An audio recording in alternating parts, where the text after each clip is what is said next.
প্রথমে আমি শুরু করি কেয়াকে দিয়ে। কেয়া, একদিকে আপনি মহিলা রাজনীতিবিদ, তার সঙ্গে আমি যেখান থেকে শুরু করেছি আজকে সৈয়দী স্বর্ণালী, সেখান থেকেই আমি আসবো। দিনের পর দিন আমি যেখান থেকে একদম পয়েন্ট ওয়াইজ আসছি, আমি এই ঘটনা অডিও ক্লিপ তো আসবোই, তার সঙ্গে আমি শুরু করব সন্দীপ ঘোষ, তার যে ভয়াবহ কীর্তিকলাপগুলো।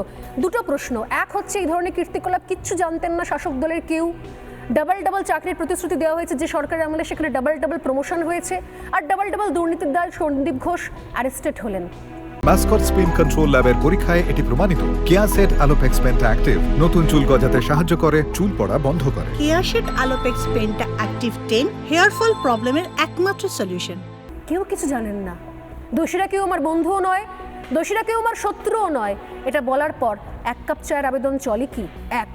আর দুই, যেটা আমি এক্ষুনি শোনালাম অডিও, সত্যি আপনারা মনে করেন যে ধরনের রাজনৈতিক ষড়যন্ত্র এই সময় দাঁড়িয়ে আদেও কাঙ্ক্ষিত হতে পারে? কোনো সুস্থ রাজনৈতিক দল এটা করতে পারে?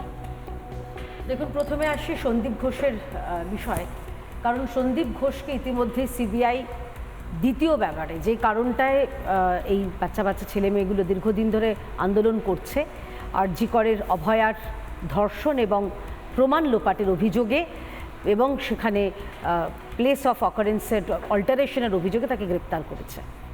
দেখুন, সন্দীপ ঘোষ শাসক দলের বন্ধু কিনা আমি জানি না স্বর্ণালী, কিন্তু অবশ্যই তিনি শত্রু নন।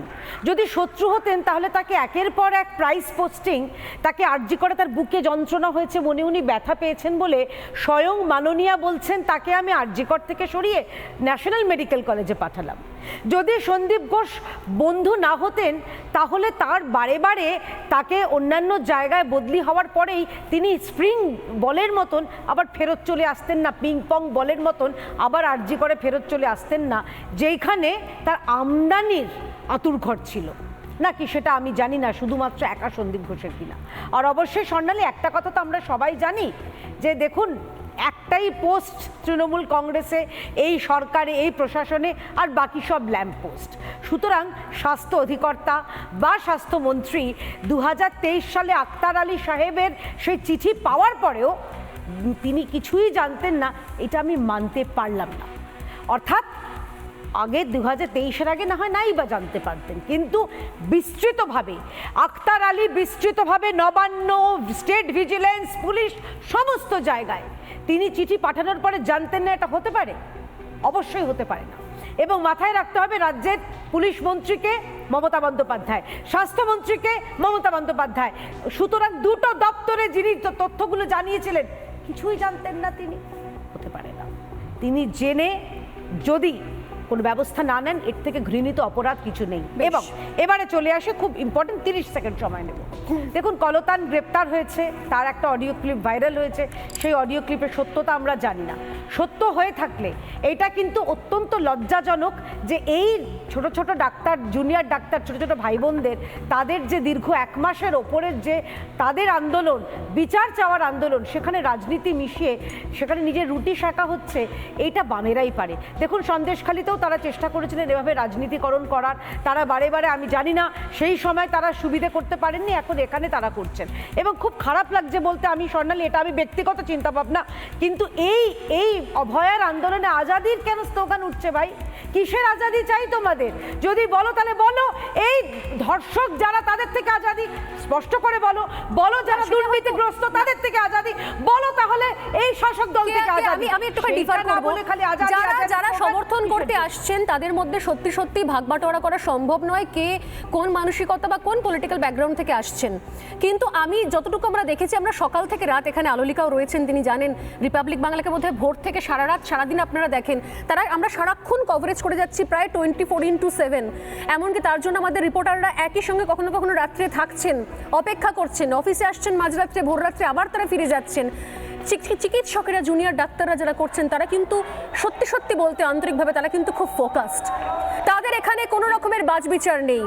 এই জুনিয়র ডাক্তারদের মঞ্চ থেকেই আমি শুনতে পেয়েছি ঢাকের বাদ্যি, ঢাকের কাঠি, শাঁখ, উলু, তারা কিন্তু প্রত্যেক ক্ষেত্রে বলছেন যে এটাই আমাদের উৎসব, বিদ্রোহের উৎসব, বিচারের উৎসব। তাই ব্যক্তিগতভাবে আমি বলবো অন্তত যে গোটা রাজ্যের মানুষ এমনি এমনি এত বাবা মা, এত পরিবার, এত অভিভাবক এমনি এমনি এদের পাশে পাগলের মতো এসে দাঁড়াচ্ছেন না, অঝরে কাঁদছেন না, ভিজছেন না, কিন্তু সত্যি সম্ভব নেই, এদের পক্ষে বোঝা সম্ভব নয় যে সমর্থনের জন্য যারা আসছেন তারা আসলে কি উদ্দেশ্য নিয়ে আসছেন। তাই আমি সত্যি সত্যি খুব চিন্তিত, আমি অরেঞ্জ।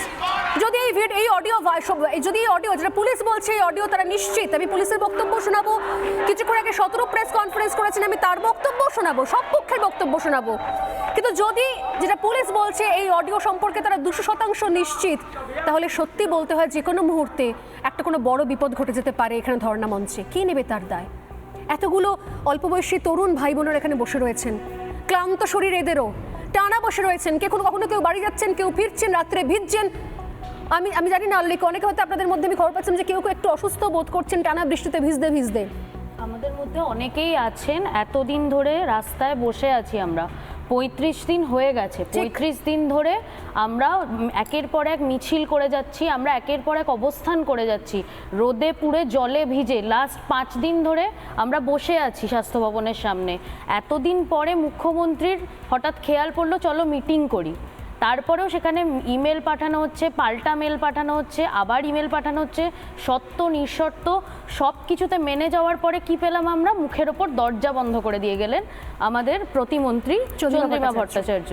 তাহলে আমাদের এতদিন ধরে আমরা এই চিৎকার করে যাচ্ছি, প্রথম দিন থেকে আমরা চিৎকার করে যাচ্ছি, এটা কোনো সাধারণ খুনের মামলা না, এটা প্রাতিষ্ঠানিক খুন, এটা চক্রান্ত করে প্রমাণ লোপাট করা হচ্ছে। আমরা 35 দিন ধরে চিৎকার করতে হলো আমাদের, তারপরে সবার কানে ঢুকলো, তারপরে সিবিআই ফাইনালি কানেকশন করলো সন্দীপ ঘোষের সাথে আর এসএইচওর সাথে।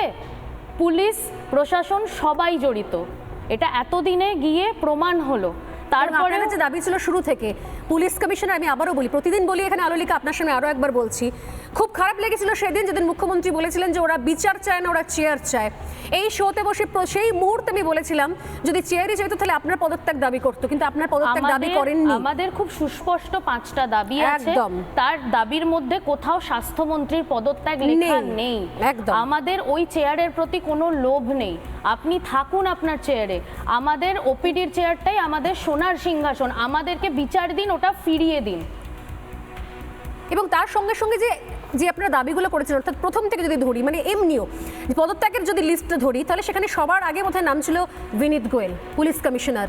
এবং আজকেও যখন দুজনকে অ্যারেস্ট করার পর শিয়ালদা কোর্টে তোলা হলো, আজকেও প্রমাণ হয়ে গেল পুলিশি কত গাফিলতি, এফআইআর এ গাফিলতি, ছত্রে গাফিলতি। আমরা প্রথম দিন থেকে বলে আসছি, আমাদের প্রথম দিনের দাবিতে যেটা সবাই বলছে যে আমাদের দাবি নাকি বেড়ে যাচ্ছে দিনে দিনে, একেবারেই না। প্রথম থেকে আমরা দাবি জানিয়েছি যে সন্দীপ ঘোষ, তার সঙ্গে যারা যারা জড়িত আছেন এই পুরো তথ্য প্রমাণ লোপাটের ব্যাপারটায় সবাইকে যেন ধরা হয়, তাদেরকে তদন্তের আওতায় আনা হয়। আমরা ধীরে ধীরে আমাদের সামনে নোটিশগুলো বেরিয়ে এসছে, যে নোটিশে আমরা পেয়েছি ডিএমই ডিএইচএস এর সাইন, আর সেই নোটিশ ফরওয়ার্ড করা হয়েছে স্বাস্থ্য সচিবের কাছে।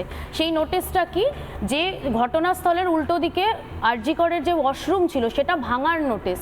তারপরে তো আমরা এই নামগুলো তো পেয়েছি নোটিশ বেরোনোর পরে, তো এখানে আমাদের নতুন দাবিটা কোথায়? পুরো জিনিসটাই তো আমরা আস্তে আস্তে যখন আমাদের কাছে পরিষ্কার হচ্ছে, পুরো চিত্রটা যে কতটা ভেতরে ঢুকে গেছে, কতটা ভেতরে গিয়ে এই ষড়যন্ত্র হয়েছে, তার জন্য আমরা এই ডিএমই ডিএইচএস এবং স্বাস্থ্য সচিবের যে পদত্যাগ দাবি করছি। এখানে অন্যায্য দাবি কোনটা? তার সঙ্গে এসএইচও অলরেডি অ্যারেস্টেড হয়ে গেছেন, উনি ওই দিন ঘটনাস্থলে দাঁড়িয়ে তথ্য প্রমাণ লোপাট করেছেন, ওনার একার পক্ষে তো সম্ভব না। ওনার সাথে ওনার যে ঊর্ধ্বতন কর্তৃপক্ষ ডিসি নর্থ বিনীত গোয়েল সিপি, যিনি ওখানে উপস্থিত ছিলেন ওই ঘটনাস্থলে, ওনারা কি দেখতে পাননি এসএইচও কি করছেন? এগুলো তো ওনাদেরই দেখার কথা। আর তার সাথে ডিসি সেন্ট্রাল, উনি একের পর এক প্রেস মিট দেখে একটার পর একটা মিথ্যে কথা বলে গেছেন যে ওনাদের নাকি কোনো টাকা পয়সা দেওয়ার কথা বলাই হয়নি, কিছুই করা হয়নি। তাহলে উনি কি আমাদের অভয়াদির মা বাবাকে মিথ্যেবাদী বলছেন?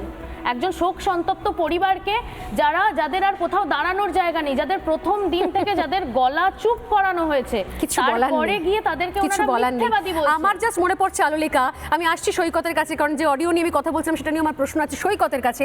আমার জাস্ট একটা কথাই মনে হচ্ছে আলোলিকা, যে গতকাল আমি দেখছিলাম যে প্রেস কনফারেন্স উনি বলছিলেন যে আমি মুখ্যমন্ত্রী নই, হয়তো স্লিপ অফ টাং উনি বলে ফেলেছেন, উনি বললেন যে মানে একটা ফাম্বেল করে বললেন, তারপর উনি বললেন যে আমি দিদি হিসেবে এসেছি। আমার একটা খুব সহজ প্রশ্ন, দিদি আপনি দিদি হিসেবে এলেন, আপনি তাহলে যখন এদের সবার দিদি, আমাদের দিদি, অভয়েরও নিশ্চয়ই দিদি, তাহলে কপিল দাদাকে রেখেছেন কি জন্য? দিদি যদি অভয়ার দিদি হন, দিদি যদি সবার দিদি হন, তাহলে কপিল দাদা এবং আরো 21 জন দাদা দিদিরা কি করছেন সেখানে? এর উত্তর আমি পেলাম না। যদি আবার কখনো মেলামেলি হয়, আমার অনুরোধ রইল আলোলিকা, আমার তরফ থেকে প্রশ্নটা আপনারা প্লিজ একবার করবেন, যদি উনি অবশ্যই। দিদি হিসেবে উত্তরটা দেন। অবশ্যই। আমি আসছি ইয়ের কাছে, জায়গায় 34 জন লয়ার বাড়িয়ে দিয়েছিলেন। আমি আসছি